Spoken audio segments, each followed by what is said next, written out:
And good morning everyone.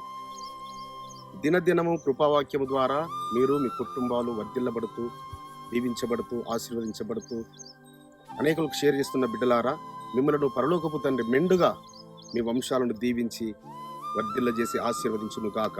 ఈ దిన కృపావాక్యము మనము పరిశుద్ధ గ్రంథములు సామెత గ్రంథం 10వ అధ్యాయము 10వ వచనము చదువుకుందాం.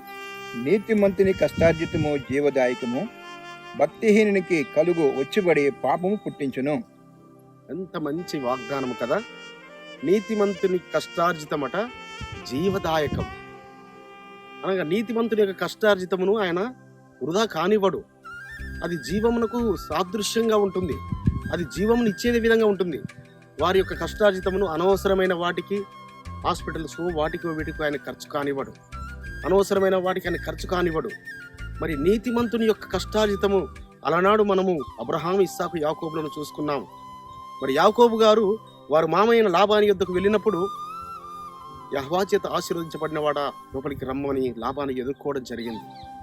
ఈ రీతిగా లాబాను ఇంట అడుగు పెట్టాడో లేదో యాకోబు గారు, ఆయన ఇల్లు వర్ధిల్లడబడింది. అంటే ఒక నీతిమంతుడు వెళ్ళి కష్టం చేశాడు, ఆ వంశము దీవించబడింది. 7+7 సంవత్సరాలు 14 సంవత్సరాలు ఇద్దరు భార్యల గురించి చేశాడు. ఆయన ఆశీర్వదించబడ్డాడు లాబాను గారు. తర్వాత తన గురించి, తన కుటుంబం గురించి 6 సంవత్సరాలు ఈ నీతిమంతుడైన యాకోబు గారు 6 సంవత్సరాలలో ఆ 14 సంవత్సరాల కన్నా ఎన్నో రెట్లు అధికంగా ఆశీర్వదించబడ్డాడు. బిడ్డలారా, మరి నీతిమంతుడని నేను అనేకుల యొక్క భక్తులు, ఈ భూమి మీద ఉన్న భక్తులు శ్రేష్ఠులు నీతిమంతులుగా వారు తీర్చబడుతున్నారు. ఇదిగో నా పక్కన కుడిపక్క ఉన్న అన్నయ్య మరి రామకృష్ణ, ఆయన ముందుగా ఆయన పేరు, కానీ ఆనందరావు గారుగా తన కుటుంబంలో, తన జీవితంలో పరలోకపు తండ్రి చేసిన మేళ్లను బట్టి అద్భుతంగా వారిని ఆశీర్వదించాడు. 44 సంవత్సరాల క్రితం ఇక్కడికి వచ్చారు. వారి చేతిలో ఏ చిల్లి గవ్వలేకుండా వచ్చారు, ఏదో చార్జెస్ తీసుకొని వచ్చారు. కానీ పరలోకపు తండ్రి వారిని దర్శించాడు. మరి తన యొక్క పక్కటంకైన అక్క కుమారక్క గారికి అనారోగ్యము, అపవాది యొక్క ఊబిలో, అంటే అపవాది పీడిస్తున్న సమయంలో సేవకులు వాక్యం చెప్పారు. వారిని ఆకర్షించుకున్నాడు పరమ తండ్రి.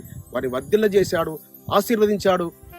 అద్భుతంగా గర్భఫలమును ఇచ్చి మరి ఆ కుమారుడు ఇంతవరకు మనం నిన్న మొన్న ఈరోజు చూసుకుంటున్నాము. కృపావరం మరి మాధురి వారి యొక్క బిడ్డలు ఇక్కడ ఉంటున్నారు. కాబట్టి వీరందరితో కలిసి ఈ దూర ప్రాంతం రావడానికి వరకు మరి ఈ రీతిగా ఈ యొక్క వీడియో చేయడానికి వరకు పరమత్తని కృప చూపాడు. అయితే ఇలాంటి నీతిమంతులైన భక్తులు భూమి మీద అనేకులు ఉన్నారు. బిడ్డలారా, మీరు కూడా నీతిమంతులుగా వర్ధిల్లుదురుగాక, మీ కుటుంబాలుగా దీవించబడును గాక. మీరు మీ యొక్క కష్టార్జితం కూడా మీ యొక్క అది జీవదాయకంగా ఉండును గాక. ప్రార్థన చేసుకుందాం. పరిశుద్ధుడైన తండ్రి, అబ్రహాం, ఇస్సాకు, యాకోబుల ఎలోహిం, ఈ వాగ్దానములన్నీ నిజము చేయుటకు మీరు శక్తిమంతులు, సమర్థులు. నీతిమంతుల నాయన కష్టార్జితం దీవించి ఆశీర్వదించి మహిమ పొందుకొనుమని నజరుడైన యేషువా నామమున స్తుతించి ప్రార్థించి వేడుకుంటున్నాం పరమ తండ్రి. ఆమేన్.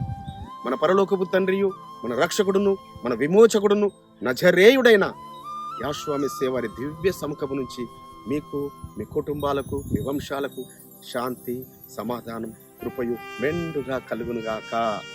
ఆమేన్.